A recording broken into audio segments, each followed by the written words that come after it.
The world today is very different from the world that once was. China has warned the Philippine Air Force to leave the disputed South China Sea. As imperfect as the modern world may seem, there was a period in our history where our nation was truly veiled in darkness, when deception, hatred, and evil were the law of the land. It was a world that promised no hope, no freedom, and no future. But it was also a world that our ancestors refused to accept. This is the story of the bravest generation Filipinos in the 20th century. Of young boys who stood up for their values, to fight for their freedom. Of heroes. Of legends. This is the story of the Unsurrendered. This is the story of the Hunters ROTC guerrilla.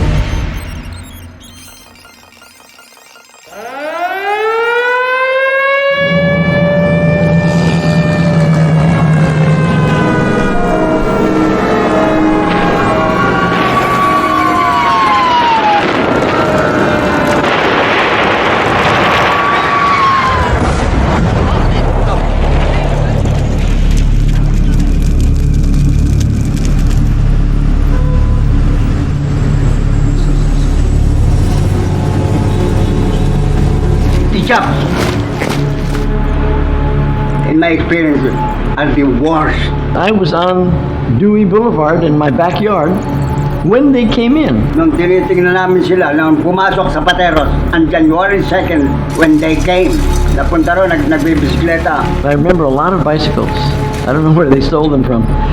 But they went right by the house, and they yelled "Banzai" to us kids. What did we know? We yelled "Banzai" back. The Japanese officer came up to my grandmother and smacked her. Down she went, right on the ground. She was an old lady. The Japanese was talking to my father in Japanese. How could my father answer? So he slapped my father. That's when the war began for me. They were not friendly. Malalaman mo sa sarili mo, we try to avoid them. Ayun na, dumating pa yung mga Pilipinong kasama nila mga siraulo. Yun ang mga nag-umpisa ng para magkagalit na lahat. When the Japanese took over, what was surprising was a number of those who were speaking for the Americans shifted and started supporting the Japanese. One of these would be Jorge B. Vargas, who becomes chairman of the Philippine Executive Commission, and you have people like Benigno Aquino, who start speaking for the Japanese even before Bataan falls. I was already old to know that he was anti-American, anti-democracy. Ilan lang naman sila, pero we don't like them. So they come out in the headlines in February of 1942, and this is public knowledge, this is in the newspapers. And the question there is, why would they come out in the open at that time? Ini-encourage na yung Japanese na parusahan ang mga Pilipino. No, walang patawag. How enough of that? They have to go to combat because of what they did to my father. There were 3 phases to World War II in the Philippines.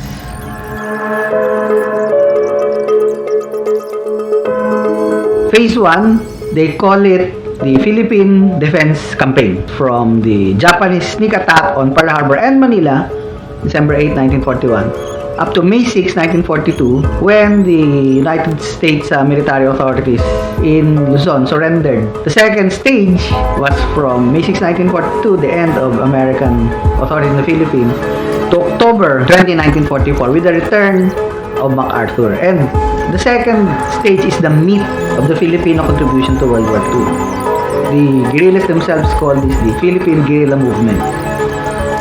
And stage 3, the Philippine Liberation Campaign, beginning with the Leyte landing and ending with the surrender of Yamashita to Filipino guerrillas in Kiangan, Ifugao.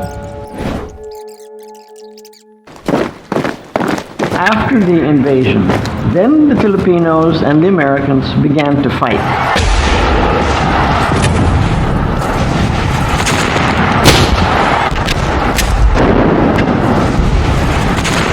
They put up very stiff resistance on the northern part of the Bataan Peninsula. We had the idea that we have to defend the country. Even the national anthem has that clause in it, never shall invaders trample thy sacred shores. We go all the way back to Lapu-Lapu, we go to Bonifacio, the Katipunan. And so when the Japanese landed, the instinct was, this is not a war between Japan and the United States. We are attacked. It's our country that's here, so we have to fight, we have to defend. The youngsters at that time were being inculcated practically with feelings of patriotism, nationalism. But the Philippines are your country and the only country God has given you. You must live for it and die for it if necessary. You'll have to remember that during the 1930s and 1940s, Filipinos were already promised independence by America as early as 1935. Teenagers, the college students, even the high school students wanted to join and play their role in the war. Some of them could see that their grandparents had participated in the revolution, Bonifacio and the others, and now they said, it's our turn now. We're going to fight now.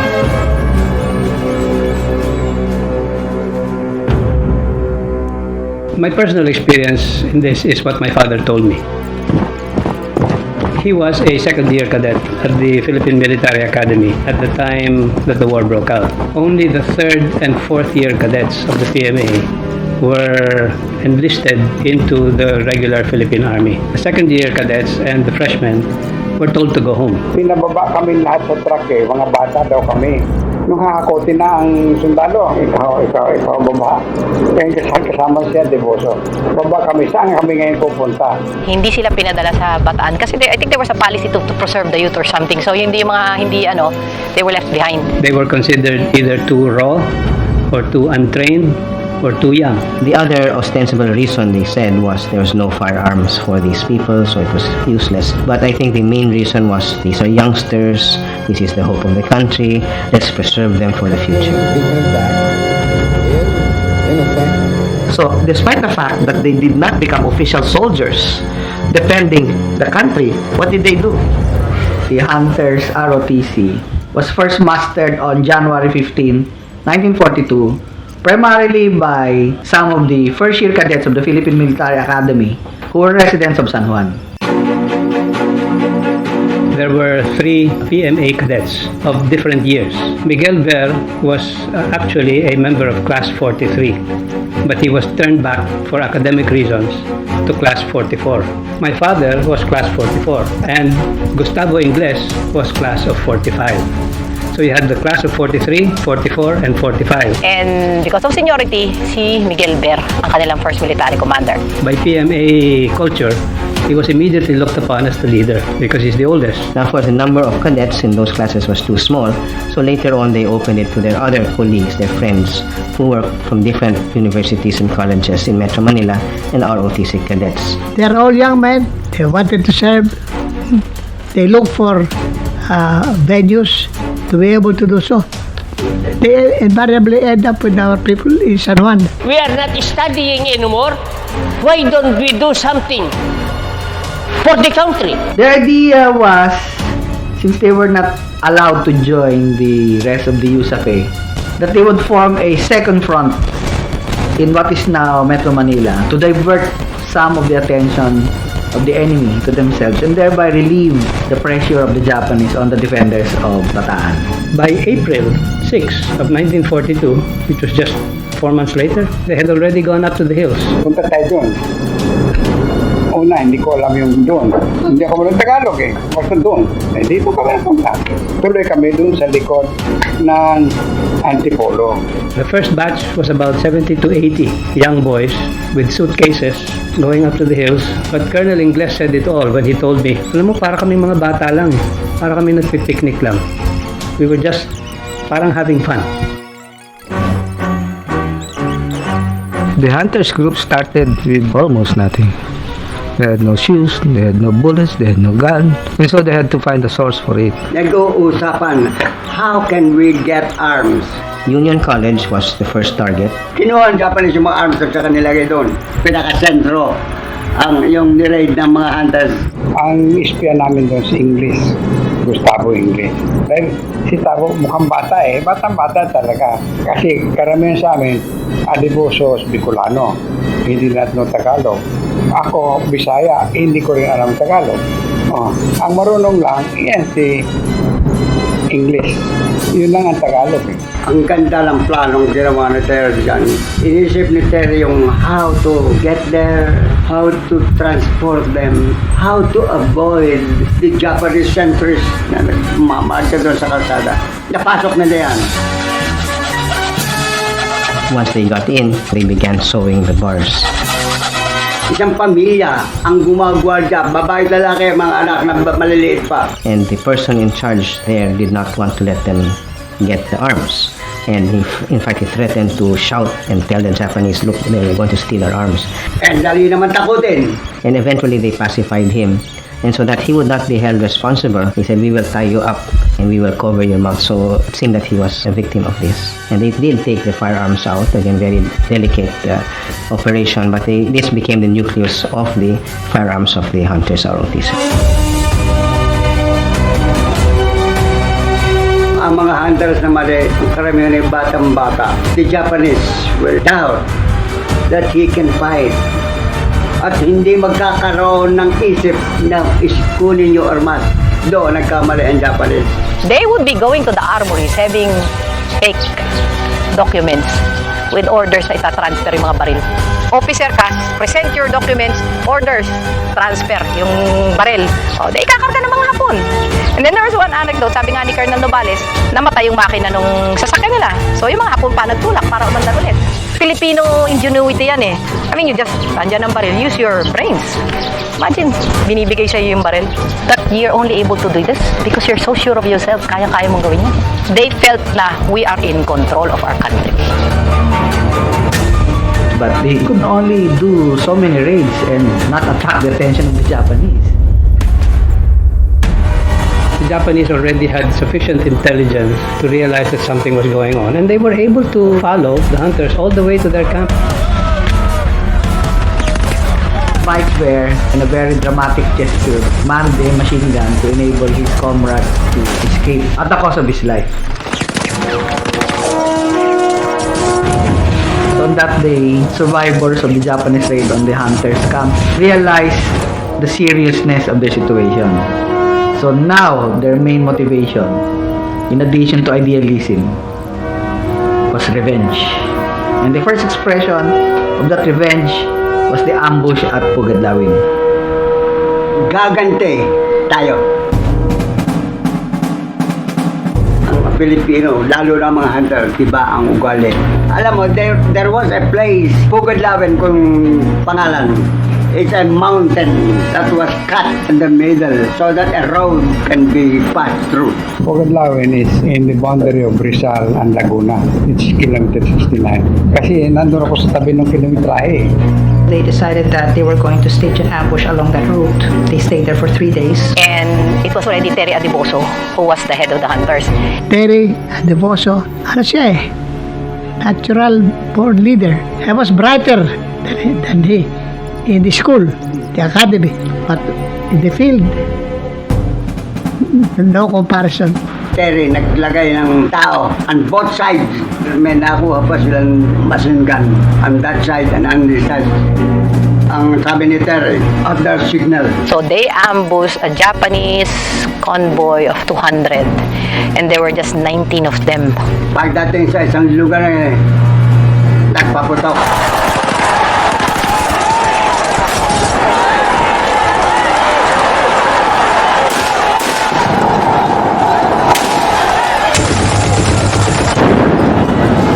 All 200 Japs, walang binuhay.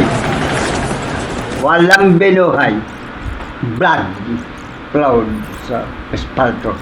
That was actually one of the very first guerrilla attacks in the Tagalog area. Before their actions, the Filipinos, especially in Manila, they were downcast. They look at the ground because they felt defeated. And only by these actions were the Filipinos heartened. Yung mga Pilipinos realize, hey, the Japanese can be beaten. Eko yung mga Boy Scout, yung iba tawag sa kanila mga Boy Scouts, kasi mga bata ka. They had this image na nananalo yung mga yan. So, yun, nagkaroon na ngayon ng ganun, support from the general population. Ang guerrilla is only strong kung ang population around are supportive. It was like an advertisement. Kumbaga, ang dali na mag-recruit. So they started recruiting the locals. 90% of what turned out to be eventual Hunters ROTC membership came from the ranks of farmers and fishermen. Mga sapatero ng Marikina, yung mga nag-aasin dyan sa Parañaque, mangingisay around the Laguna Lake. All of them were in the eyes of the Filipinos. Hunters ROTC. But they were very choosy, even with the so-called masa, that they had to understand basic English, that they knew how to follow instructions. Hindi yung bang may baril ka, sumama ka. The hunters eventually became 25,000 armed men.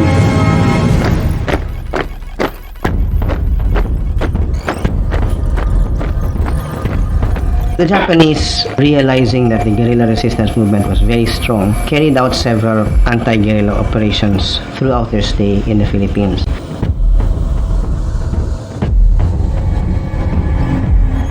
These they called punitive operations, punitive actions, and a lot of this had been developed in China to counter the guerrillas in China.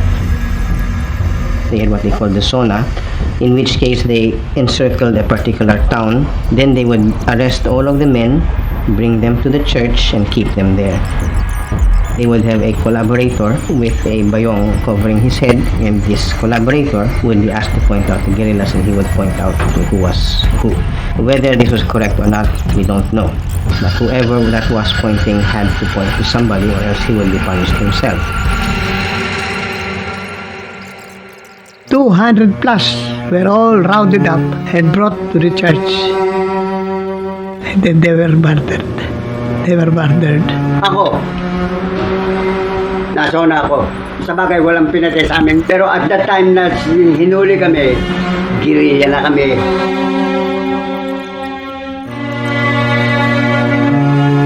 Isang gabi, inakayat kami ng hapon. Tinatanong kung nasaan yung mga kapatid ko, mga magulang ko, si inang, si tatang. Sabi ko, hindi namin alam. Pagka sumasagot akong ganun, bugbog, yung kaburata, ang binubugbog sa akin, yung laman pala yun ni Bakal. Nagpapakain kami ng guerrilla, kaya galit na galit ang hapon. Another counter-guerrilla operation would be the use of or threat of torture to people they arrested. Unfortunately, in this dragnet fell Vic Novales and Gustavo Ingles. Ingles was captured and brought to what was called the airport studio in Manila at that time and subjected to severe torture. He's a high-ranking officer, so he must have a lot of information. According to my dad, the worst was the placement of bamboo shards in the tips of his fingernails.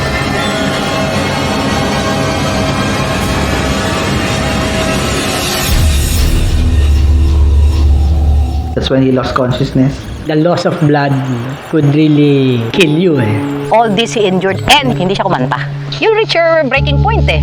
But in his case, no, even with them pulling out his nails, he was able to think clearly and prevent himself from giving out information by devising a very good plan, accepting, admitting to everything with a lot of exaggeration. Pudlawin. You say, yes, I was there. I personally killed 1,000 Japanese. he exaggerated a lot. So the Japanese came to the conclusion, this guy must be crazy. So they no longer believed his admissions and just left him alone. Try to have your nails pulled out. You will admit to killing Jose Rizal. As for Colonel Vic Novales, they waterboarded him. But he would escape the binds. So they could not get anything out of him either. And he was so strong that he could absorb the regular fists. Being a guerrilla, their bodies were very, yung titigas. So you just act like you're being hurt. Pero actually hindi. Umaaray ka lang pero hindi ganun kasakit. Yung hampasin ka ng kahoy, he just pretended he was hurt.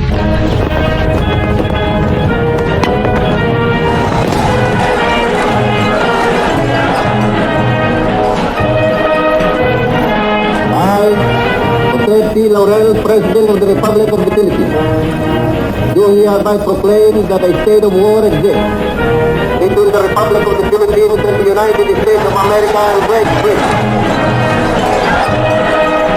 I was asked by Adiboso through a message from Peralta to inquire 3 questions which were confidential. Ako lang ang pinagsabihan. There was a question about Laurel nga kung talagang he's pro-Japanese or not.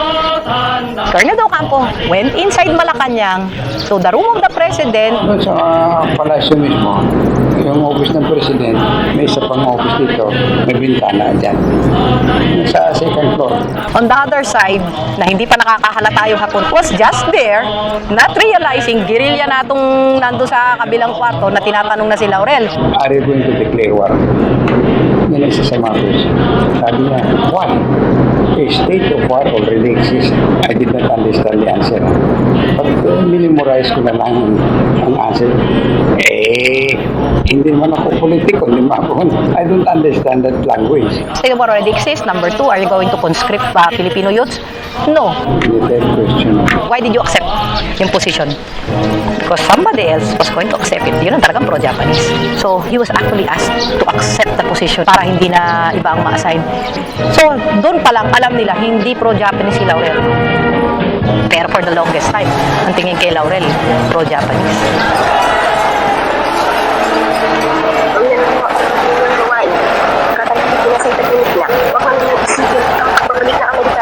Tungkol sa mga balita-balita na laban sa Hapon ay huwag ninyong paniniwalaan. They were asking us, what would you do to those people who are pro-Japanese? Produces hate. Yung ginagawa nila, hindi namin nagugustuhan. Kaya sa amin, walang difference sa patayin yung mga yan. We don't like them. Pick them up, kill them. Short of saying na hindi naman in-identify ng tatay kung sino-sino yon, marami rin silang nadisgrasya na gano'n dahil lang ayaw nila. Yung ganap ang tawag nila rin ganap or makapili. Yung talaga collaborator ng Hapon. Pero isa sa mga mission nila kasi yun ang nakakakilala sa kanila. Gusto nila maubos lahat yun. The hunters had to learn their guerrilla tactics not from the PMA. They had to learn it from Edgar Snow, Red Star over China. That was one of their main texts, and 7 Pillars of Wisdom by Lawrence of Arabia. So, knowing the principles laid down by the like of Chu Te and Mao on guerrilla operations, they were very strict. That is why the hunters had a provost marshal, and the provost marshal was Jaime Ferrer. Jaime Ferrer is the Judge Advocate General. So, any grievance against a hunter had to go through him. Iniimbestigahan niya kung ikaw talagang guerrilla o kung ikaw rin talagang espiya o ikaw rin Hapon o kung ano man. They really executed guilty parties. Ako executioner. I took care of the old man and I asked him, Lolo, meron ba kayong gusto ipagpilin dahil sentensya ko sa inyo, kayo babarilin namin. I said, Lord, patawarin mo kami lahat. Itong mga nakahuli sa akin, tumutupad naman sa kanilang tungkulin, sa kanilang paniniwala. Ako, meron din ako ibang paniniwala, at kung ako makahuli sa kanila, sila naman ang nasa pwesto ko. So, Diyos, sabi niya, patawarin niyo kami lahat. I was about to give up shooting him. But I have to show my soldiers that when you are given an assignment, you do it.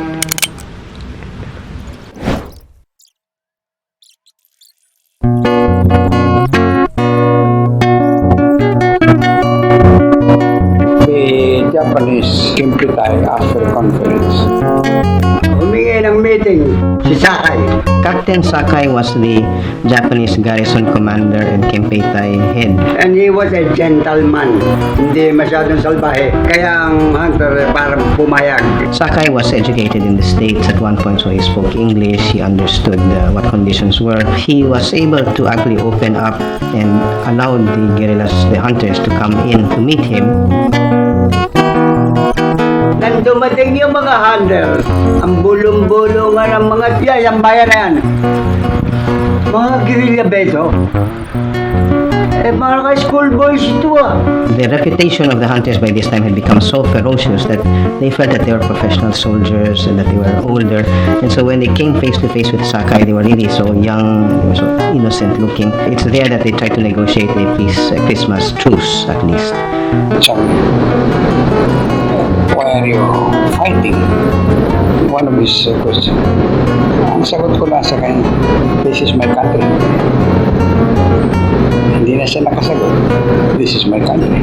Sakai gave a pistol to the hunters and the hunters gave him something in return. May request ng mga hunter ng tulong kay Sakay. Which Sakay approved. So at least the idea was there that we can negotiate. Yung pala, nalaman ng marking yung usapan ng hunters at ni Sakay. Hinold up nila to. They got the arms na pambibigay sa hunter. Pinatay si Sakay ng marking. Ano ginawa? Sino na yung bayan ng Japanese dahil sa katarantaduhan ng markings?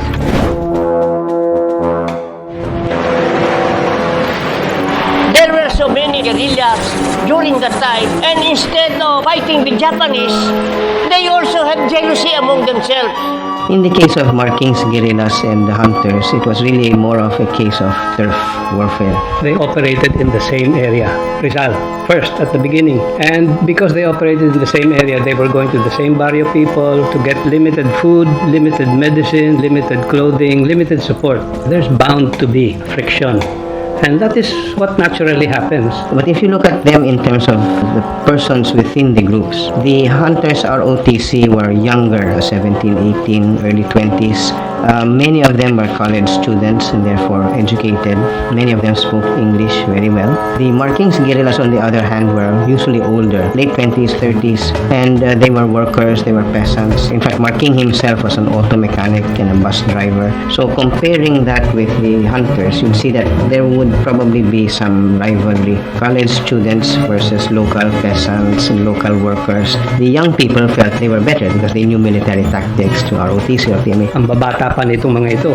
Siyempre, mapupusok pa. They still have the anger of youth. They still have the pride of youth. Of course, the older people in Markings felt they were better because they were older, they were more experienced, they saw things in a different light. At one point, in fact, Markings would almost declare war on hunters. You have these personal issues between the two groups. In June of 1944, the hunters ROTC decided to try to liberate some of their compatriots who had been arrested by the Japanese and imprisoned in Muntinlupa. Muntinlupa raid is one of the nicest raids na ginawa ng Pilipino. Wala pa Amerikano. It was done because of the fact na yung kanila mga officers, practically a lot of them were already incarcerated in the National Bilibid Prison, including Colonel Nobales. Terra de Bosser was afraid that the Japanese might massacre the inmates of the Bilibid compound. So he had to figure out a way to rescue his comrades. Adiboso instructed Colonel De Ocampo and yung ibang officers, mag-isip kayo ng plano paano natin kukuhanin yung mga kasamanan. Madali-dali na yun. Kasi dalawang beses namin ni-raid yung Bilibid. Yung una, raid was a failure. Ibig sabihin na failure, we were not able to penetrate. Kasi marami palang aso doon sa daan namin na nagtaho lang ng buong baryo. So we started again cultivating new friendship among the guards. They decided to do this in a very dramatic fashion. When they carried out the plan in June 1944, they did this in a very rehearsed manner. Colonel Vicastasio told me that he dressed up as a Japanese officer. In the midnight, he banged on the gate and the prison guards were confused, so they thought he was a Japanese officer. They opened the gates and in went the assault team. This time, tatlong pasok namin. Isa doon sa main gate, isa doon sa galing sa Carmona, isa galing Parañaque. And once they got in, they threatened the guards, you better release the prisoners. And they asked one of their friends who was in the fuse box to shut the lights off. And then the gates were opened and the hunters who were in prison were asked to move out. Very strategic sila. Now we're only going to rescue the people who we know. Kaya hindi naman talaga masusulban lahat eh. Let's be realistic. They were very quick. They were able to get their comrades from their cell. Naning Guerrero was the one who raided the radio room and they even disarmed the warden. Napasok nila yung National Bilibid Prison, nakuha nila yung laman ng armory, nakuha nila lahat ng mga opisyal nila in 45 minutes. And so it was a very, very daring raid and they all rushed out. And when they rushed out, they were met by different groups and immediately shuttled to other places so that they could not be tracked. So it was a successful raid. It's even celebrated in the city of Muntinlupa today. And ang nagturo sa kanila, sarili lang nila, how to do it. My father's unit tried to get into radio contact with MacArthur. There was what was called the Scramble for Southwest Pacific Area Recognition. This was because if they were recognized by headquarters, by MacArthur, they would become legitimate guerrilla groups. Because the problem was, the Japanese called them bandits. They were not in uniform. So under international law at that time, guerrillas were actually not subject to the laws of warfare. So if they were given recognition by SWPA, that would make them no longer simply just guerrillas or bandits. They were now recognized as part of the armed forces of the US and the Philippines. Think of it as like being registered as a formal guerrilla unit. SWPA recognition is very essential because if MacArthur did not recognize you, you'd have no participation at all in any of the activities that MacArthur planned for the Philippines. They were very keen on that, being part of the world effort, the world united front against fascism. They would also have access to weapons, they would have access to American aid, unlike those guerrilla groups that were not recognized.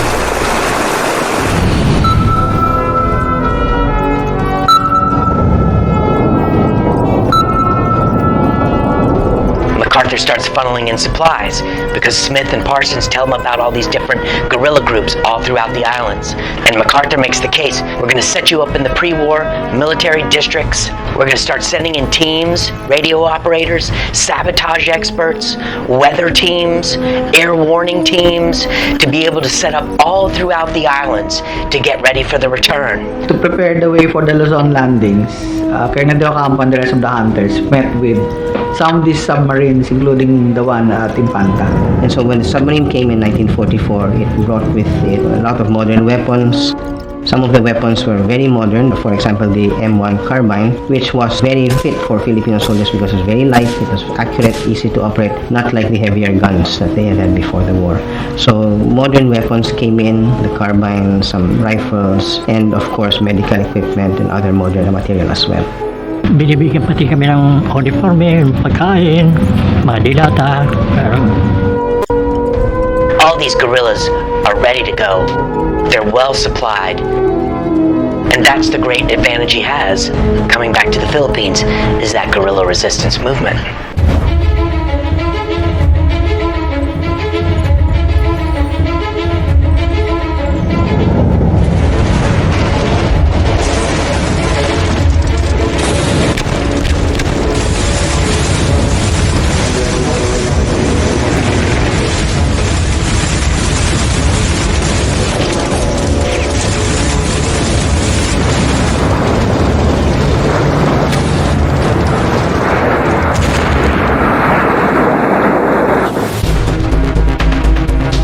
People of the Philippines, I have returned. We have come, dedicated and committed to the task of destroying every vestige of enemy control over your people. The hour of your redemption is here.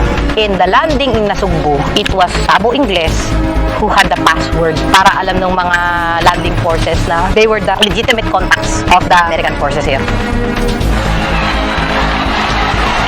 When the Americans started landing in January, the hunters went ahead and started liberating towns.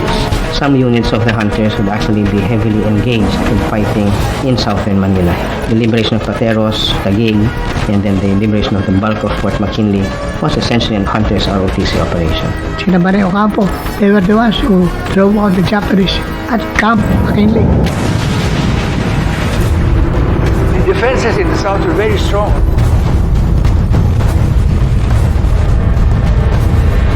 50,000 Japanese soldiers went up the hills, established defensive positions up there. The Japanese had been expecting the main effort to come from the south. They were forming the Simbo line to protect the southern front of Yamashita. So all these people from Laguna, Bicol region, they were forced to march here and go up and form that line. Unfortunately, we were there. Japanese are coming up, we will go down. And so I had 6 encounters. There's also a story that my father told me. It happened in the lake where they were in a banca. It was a moonlit night when I heard the sound of the Japanese patrol boat. Chug, chug, chug, chug, chug. When my father saw that the patrol boat was going in their direction and to apprehend them, he gave instructions right away. He said, we have no choice. We got to fight it out. Then, smoke rose up from Angono. Sinusunog ang bayan ng Angono. Sinusunog. Salamat sa Banto San Clemente. Dahil sa sunog na yun, natakpan ng mga ulap. At hindi sila nakita ng mga Hapon. Natakpan ng full moon. The sea was dark again. Ang battle stations, parang Nepal, Lego. We will only fire at close range. As the boat was getting nearer, because they were not fighting, so I presume the Japanese thought, these are just ordinary fishermen. Until the last moment when they were very near and the Japanese were caught by surprise, they were not able to return fire anymore. Binaril nila yung below the waterline, they lubog.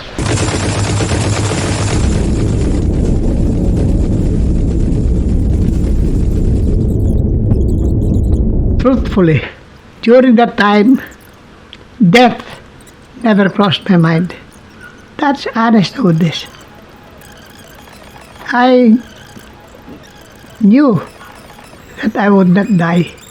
I don't know why, but that's my feeling.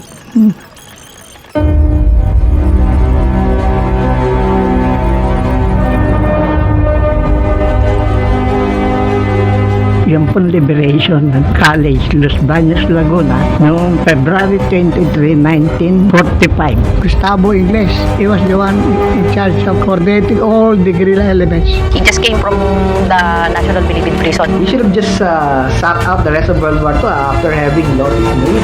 But it's the nature of guerrilla warfare, you keep on fighting. He gathered the information and they were able to formulate operations plan. What the hunters did was they couldn't do it alone, and so they linked up with other guerrilla units in the area. There were 8 guerrilla groups involved in the Los Banos raid. Among them, President Quezon's own guerrillas, even the Hukbalahat.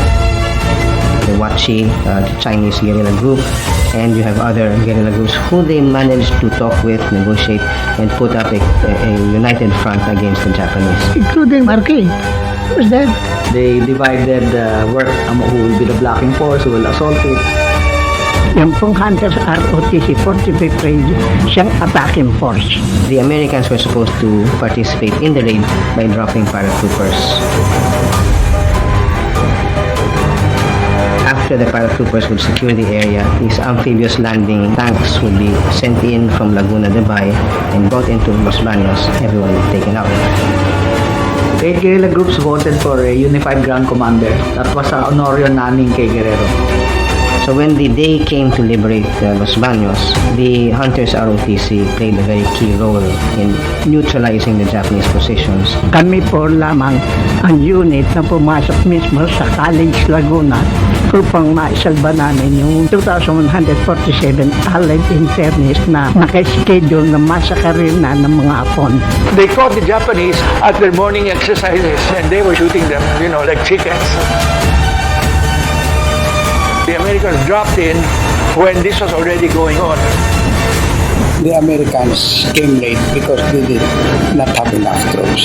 In effect, they just moved in, they fired the last shot, and then got the internees out on amphibians.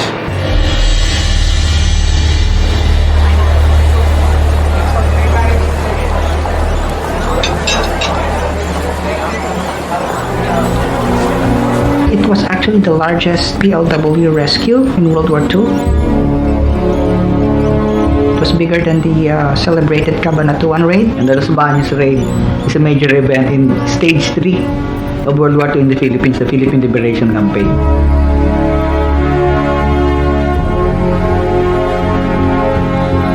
Binigay sa akin yung bandera. At ako, sige, rest the flag. O, di rest the flag. Diniris ko yung bandera. So you can notice something about World War II history in the Philippines. It was not a history of defeat.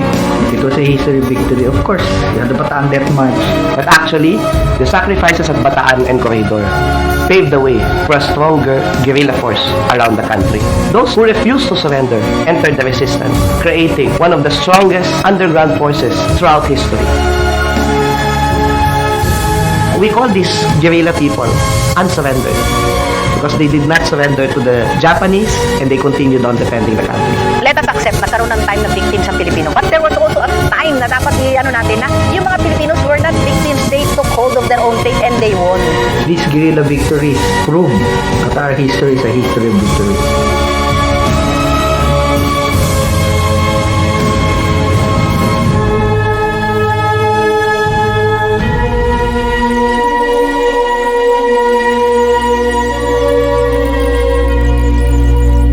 Today the guns are silent.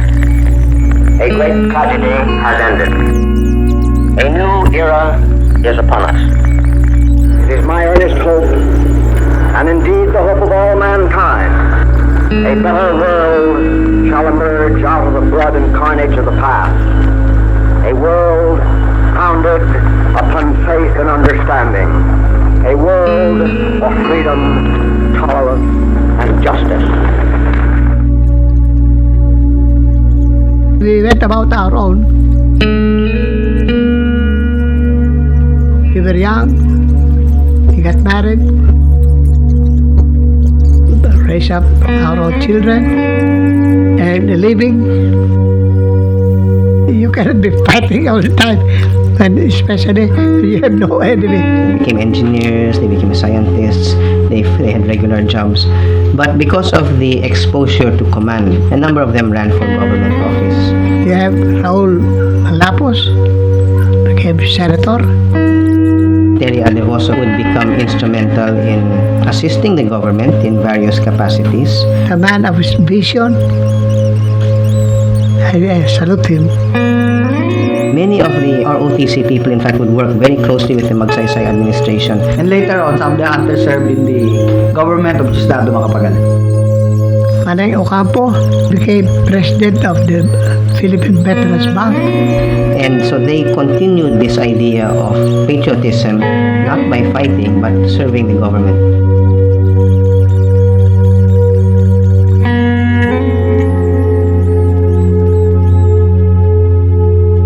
And so, old soldiers never die. They just fade away.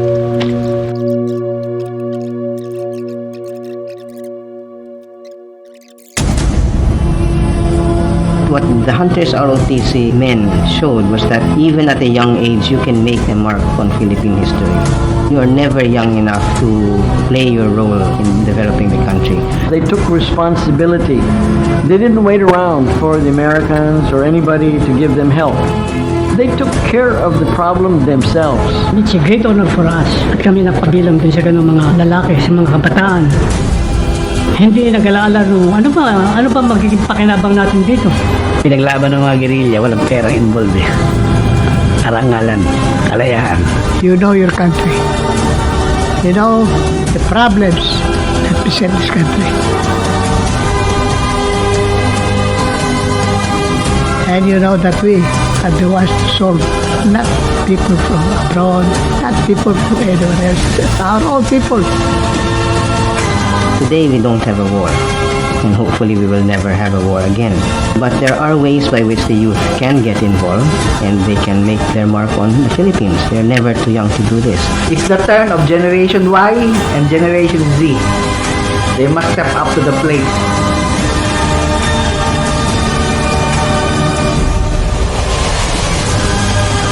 What better way is there to honor our veterans than to live with courage and follow your heart, to look within ourselves and be brave, to do what most people will not, to put everything on the line for what you believe in.